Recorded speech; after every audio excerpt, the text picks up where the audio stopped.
Hola mix del internet, yo soy Nancy y les doy la bienvenida al canal. En este nuevo video toca contarles de todas mis lecturas que tuve durante el mes de marzo, que fue un mes bastante productivo. La verdad no sé qué me pasó, me agarró la loquera por la lectura, porque tuve no solo muchas lecturas en físico, también en digital y también en audiolibro. Entonces mis estadísticas lectoras explotaron, leí 12 libros. Bueno, estoy grabando este video unos días antes de que se acabe el mes, pero la verdad es que no creo acabar otro libro, pero si lo acabo, pues bueno, va a entrar para el siguiente Grab Pub. Vamos empezando porque sí son bastantes, en algunos me voy a extender un poquito más, en otros un poquito menos porque ya he hablado de ellos. Pero mis primeras lecturas fueron mangas, porque desde inicios de año uno de mis propósitos era leer un poco más de manga.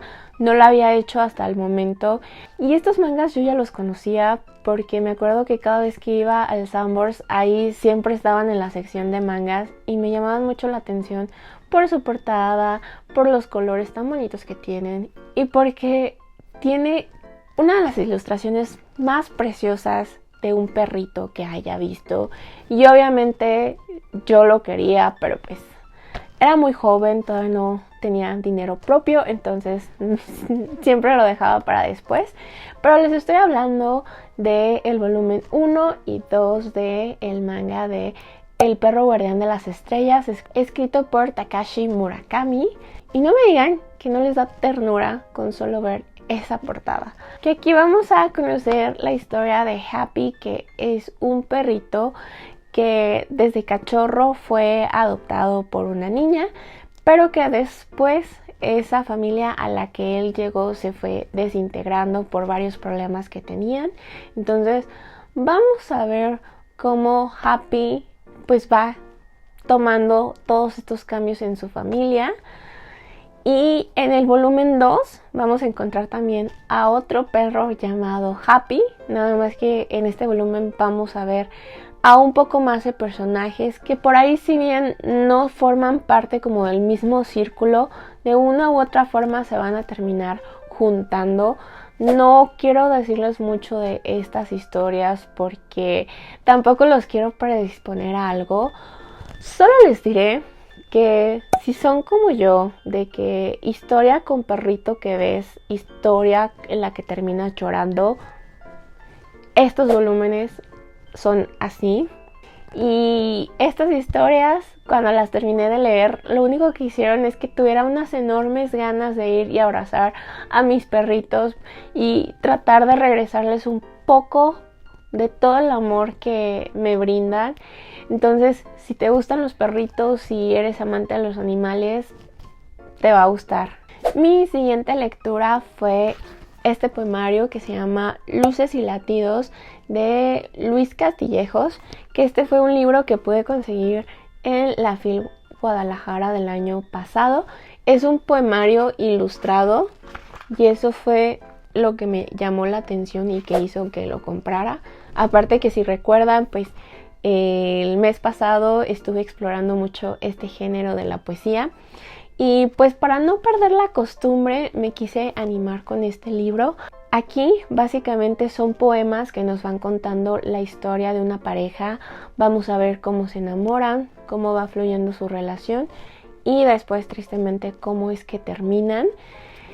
Me fue un poco más difícil entender estos poemas porque el autor juega un poco más con figuras retóricas dentro de la poesía, que era lo que les mencionaba, que de repente hay ciertas palabras, ciertas imágenes que quieren transmitir, pero que si no estás muy adentrado dentro del género, pues no te las puedes imaginar.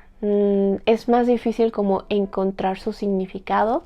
Entonces sí estuve batallando un poco con estos poemas, pero fue un gran apoyo el ver las imágenes, porque lo que no logras entender con las palabras, las imágenes te transmiten muchísimo. Acá principalmente pudiéramos decir que es como un amor un tanto imposible, porque la mujer nos la ilustra como una sirena, mientras que el hombre es un buzo que de repente parece ser un astronauta. Las ilustraciones son preciosas y de hecho está dividido en 3 partes o actos, como aquí lo menciona. El mar de estrellas. Déjenme veo si encuentro rápido el segundo acto, porque es muy cortito. Sí, el acto 2, en la oscuridad, y el acto 3 es luces de miel. Tal vez no lo recomendaría como para iniciarse dentro de la poesía, pero si estás buscando algo ligerito, algo fluido, con ilustraciones bonitas, pues sin duda este es un libro para ti. Mi siguiente lectura fue un audiolibro, que es el de Todo lo que sé sobre el amor, de Dolly Alderton. Que este libro, yo creo que por su portada probablemente ya muchas personas lo reconozcan. Estuvo muy popular últimamente en Bookstagram y de hecho pues de ahí es que me llamó la atención, porque pues trae como varias palabras tachadas dentro de la portada, y es que justo este libro es una serie de memorias de la escritora relacionadas a sus años de juventud, en donde nos platica cómo fueron sus primeras experiencias dentro del amor, la amistad, las fiestas, la intimidad, entre algunos otros temas más que van surgiendo conforme ella nos va relatando sus experiencias. Y en lo personal fue un audiolibro que me pareció muy ameno, muy fluido. Se sentía como estar escuchando el chismecito de la vida de otra persona. Sobre todo me sentí muy identificada como con sus años de juventud, aunque no somos como de la misma edad. Sí nos tocó vivir ciertas cosas parecidas, como el hecho de utilizar Messenger.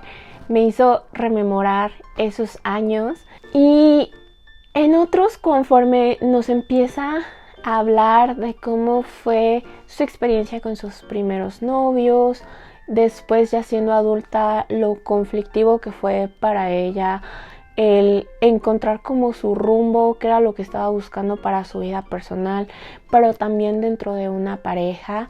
Fue muy interesante conocer cada una de estas etapas de su vida, pero por otro lado siento que no trae cosas nuevas dentro de las reflexiones que hay del amor.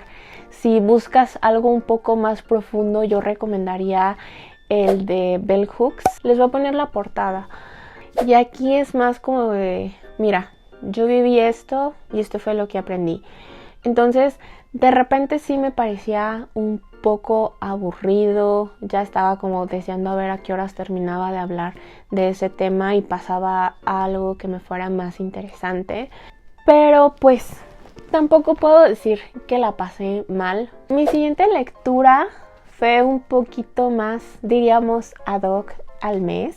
Y se trata de Feminismo para principiantes, de Nuria Varela, que, como lo dice su título, es feminismo para principiantes. Aquí principalmente la autora nos va a exponer como todo el marco teórico, todo el contexto necesario para que tú te vayas adentrando en todo lo que necesitas saber sobre este movimiento feminista. Abarca, por ejemplo, las 3 olas feministas. También empieza a explicar un poco más como de las diferentes vertientes que se han ido desglosando a partir del movimiento inicial, tanto el feminismo radical como el ecofeminismo o el ciberfeminismo, que pues eran términos que la verdad yo desconocía que existieran. Aparte de que también nos muestra a diferentes mujeres que fueron relevantes dentro del movimiento, y me gustó demasiado, como no tienen una idea, porque el feminismo es un tema que podríamos decir que se ha hecho popular en los últimos años. Hay gente que habla de él solamente justo por moda, y hay personas que pues estamos tratando como de ver el trasfondo que hay ahí en este movimiento, ver si te identificas con él o no, o qué es lo que puedes tomar de esto para tu vida diaria. Y yo formo parte de este último grupo. En los últimos años he ido tratando de tener lecturas más relacionadas al tema y sin duda yo creo que si tú quieres adentrarte en el feminismo debería ser de tus primeras opciones. Te muestran toda la historia de una forma bastante resumida pero concreta, sin cortar como partes que de repente tú sientes que está mucho, sino que realmente te muestran lo más relevante, te lo tratan de mostrar desde un punto de vista objetivo. Rara vez la autora mete como sus ideas personales, sus comentarios, sino que nos expone la historia para que uno se vaya formando sus propias opiniones, que te vayas formando tus propias preguntas. También proporciona al final mucha bibliografía que tú después puedes ir a explorar, así como algunos anexos que complementan bastante bien la información que vas leyendo. Mi siguiente lectura fue Un lugar soleado para gente umbría, aunque también lo he visto como para gente sombría, de Mariana Enríquez.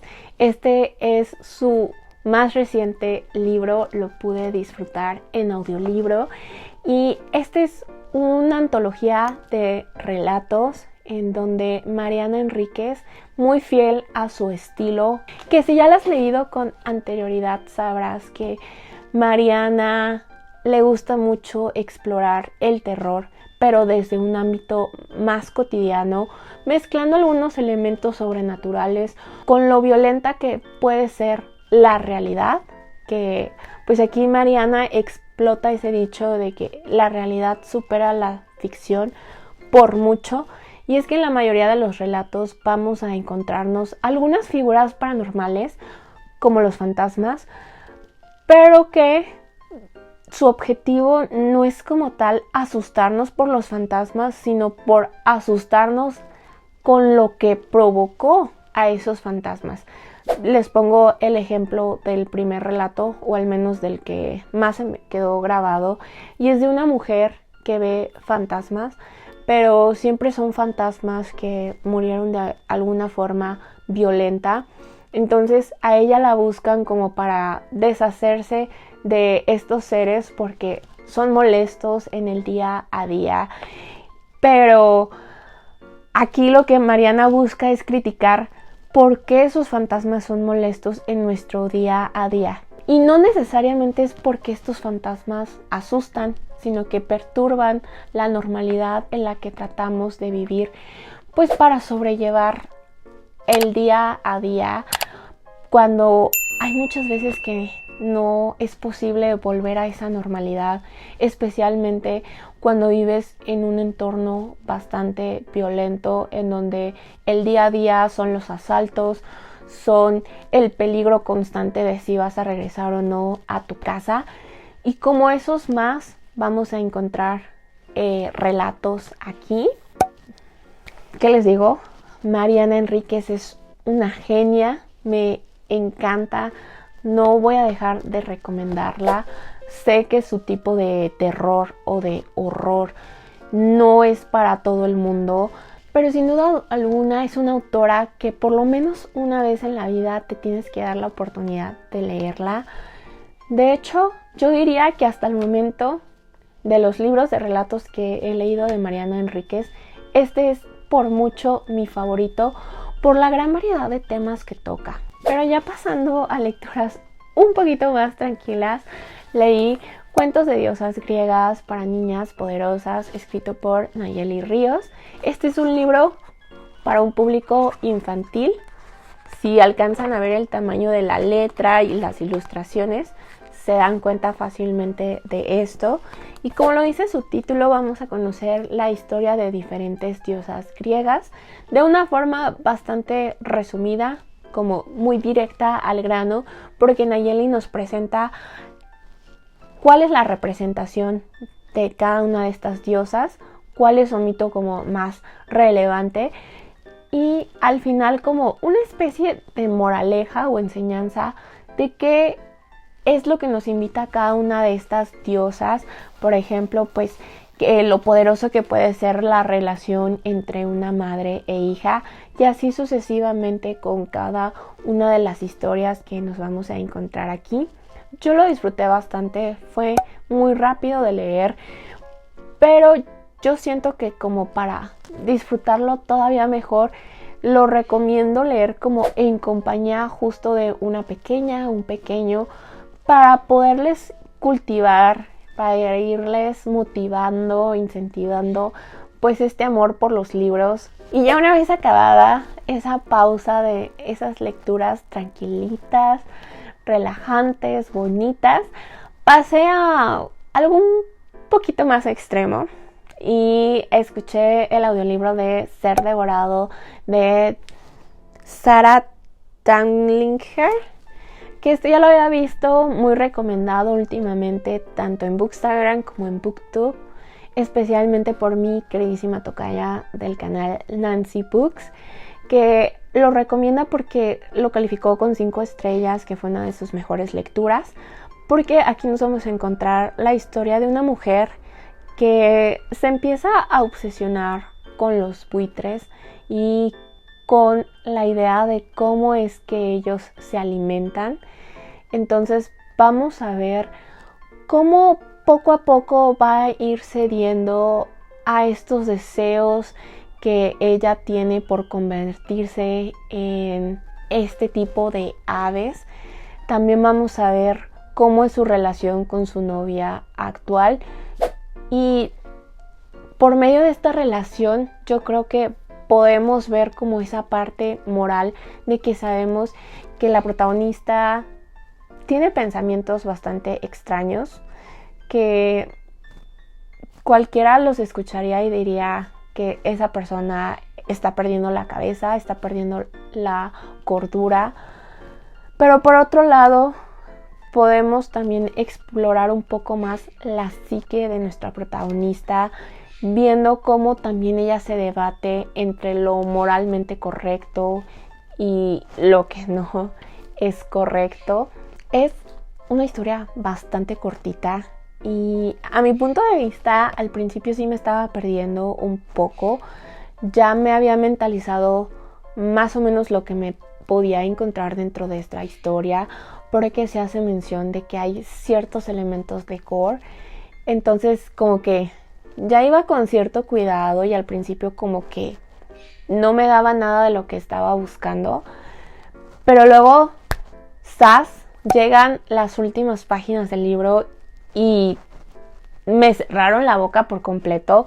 Ya estaba casi al borde de el asco por todo lo que empieza a narrar.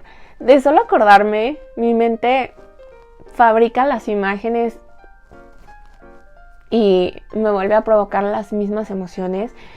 Entonces, en cuanto a experiencia, es increíble, pero también siento que me pudo haber dado un poquito más. No diría que es el peor, pero tampoco el mejor. Cumplió con el propósito de entretenerme, pero lo que sí o sí hizo es horrorizarme, y eso lo valoro bastante. De mi siguiente lectura no les puedo platicar demasiado porque pues es una segunda parte y se trata de The Evolution of Mara Dyer de Michelle Hawkins. Pero solo les diré que este libro continúa casi inmediatamente después de donde termina el primero, y vamos a ver cómo Mara ahora tiene que lidiar no solo con todo lo que descubrió en el primer libro, sino también con una persona de su pasado que por ahí le va a estar causando muchos inconvenientes, muchas pesadillas, muchos malos ratos. Entonces, de este, lo único que me gustaría destacar es que el tema de la salud mental está mucho más presente que en el primero, porque vamos a ver las consecuencias que tiene en Mara el tener una enfermedad mental, porque al final del día toda la gente a su alrededor, especialmente su familia, ya la tienen etiquetada como loca, como desequilibrada. Entonces cuando ella está tratando de buscar ayuda de otra manera, la ayuda que le dan sus familiares no es la indicada. Entonces sí sufrí bastante por Mara. Pero en cuanto a historia, yo diría que este me gustó un poquito más que el primero, porque vamos a tener un poquito más de personajes y el final es prometedor. Después leí este libro de El Instante Amarillo, escrito e ilustrado por Bernardo Fernández, alias Pep, que es un artista mexicano que justo se enfoca más como en estos productos visuales como suelen ser las historietas, los cómics, las novelas gráficas. Esta es una novela gráfica en donde nuestra protagonista es María, una adolescente que, aparte de estar viviendo lo tormentosa que puede ser esta etapa de la vida, va a enfrentar diferentes situaciones tanto en la escuela como en la casa, porque por ejemplo, por un lado en la escuela le está yendo mal en álgebra y su maestra ya la trae en contra de ella, pero también hay una niña, una chica que le hace bullying, y en su casa por otro lado pues sus papás de repente como que no valoran todo lo que ella hace y lo que es por sus calificaciones, pero también sus padres tienen muchas peleas constantemente. Entonces vamos a ver cómo María trata de hallar su lugar en todo esto que le está sucediendo. Creo que más de una persona se va a poder sentir identificada. Me gustó mucho el estilo de ilustración que tiene Beth. Hay muchas cosas mexicanas aquí, pero también algo que me gustó es cómo María empieza a refugiarse en la historia de Frankenstein de Mary Shelley. Entonces, si alguna persona todavía no lo ha leído, este libro yo creo que le va a dar muchísimas ganas de irse a buscar la obra original. Y como está dirigida a un público joven, creo que es un 2x1. Te lees una historia bonita y al mismo tiempo te recomienda otra historia para buscar. Sé que probablemente si me están viendo de otro país que no sea México va a ser muy difícil conseguirlo, pero si tienen la oportunidad, échenle un ojito. Y ya casi para terminar, mi siguiente lectura fue Joe and Laurie de Margaret Stowe y Melissa de la Cruz. Este libro ya probablemente lo vieron en el Book Haul, ya lo vieron también en el Reading Blog de Retellings, entonces no voy a hablar tanto del tema, pero a modo de sinopsis este libro podríamos decir que es un 1.5 de Mujercitas, porque vamos a ver todo lo que sucede con Joe y su familia después de que Joe publica su primer libro y que es todo un éxito. Entonces le piden que publique otro libro. Y de Laurie vamos a ver muy poco. La verdad no sé por qué lo pusieron en la portada cuando todo debe haber sido así. Joe, escrito en grande, porque la única relevancia que tiene Laurie es cuando Joe le pone atención. Y la verdad es que ese chico no se lo merece. Si estaban buscando convencer a las personas de por qué Joe y Laurie no deben terminar juntos, recomiéndanles este libro. Lo van a entender de la peor manera, como me pasó a mí, pero es entretenido. Si te gustan Mujercitas, si eres fan de la historia original, este también te va a gustar. Vamos a poder ver a la familia March en situaciones similares a las que vemos a la historia original, precisamente porque se basan mucho en el libro, pero también en la vida de Louisa May Alcott. Entonces lo vas a disfrutar como fan de Mujercitas, pero no como fan de Joe y Laurie, porque ya al final hasta te sabe amargo por todo lo que sucede. Y mi última lectura también la menciono en el Reading Blog de Leyendo Retellings. Entonces, si quieren saber un poquito más de él, de cómo fue mi experiencia, les recomiendo que vayan a verlo. Pero pues, para no sacarlo de este video, se trata de Lost Boy.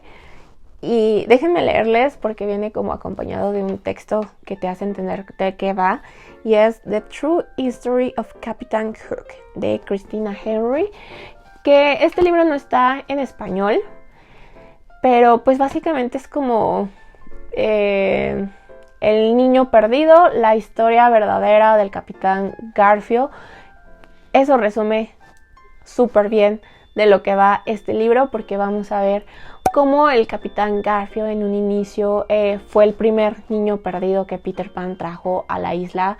Entonces veremos cómo es que se llegó a convertir en este villano de Peter Pan, pero teniendo en cuenta que es un retelling oscuro en donde pues Peter Pan no es el bueno de la historia. Y con este último, ahora sí, terminamos esta larga lista de lecturas de marzo. Déjenme saber en los comentarios si ustedes han leído alguno de estos libros, cuáles les llamaron la atención, cuáles fueron sus favoritos del mes de marzo, o si hay alguna recomendación que me quisieran dar. Ya saben que me ayudan mucho dándole like, suscribiéndose, comentando, compartiendo el video y dándole mucho amor en general. Muchas gracias por haber llegado hasta este punto del video y nos vemos en el próximo. Bye.